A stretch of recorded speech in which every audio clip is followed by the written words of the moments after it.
সিজদায় পড়ে আল্লাহরে বলবেন, আল্লাহ এই পৃথিবীতে আমি ছাড়া তোমার গোলামের অভাব নাই, কিন্তু তুমি ছাড়া আমার দ্বিতীয় কোনো রব নাই। চোখের পানি ছেড়ে আল্লাহরে ডেকে বলেন, আল্লাহ এই জমিনে আমি ছাড়া তোমার গোলামের কোনো অভাব নাই, কিন্তু তুমি ছাড়া দ্বিতীয় কোনো রব আমার নাই, তুমি ছাড়া দ্বিতীয় কোনো জায়গায় চাওয়ার সুযোগ আমার নাই।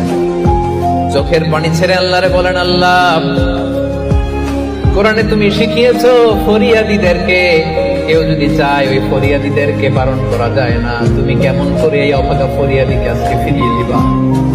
চোখের পানি ছেড়ে আল্লাহর কাছে চা, সব তিনি দিয়ে দিতে পারেন। চিল্লায় বলেন ঠিক কিনা?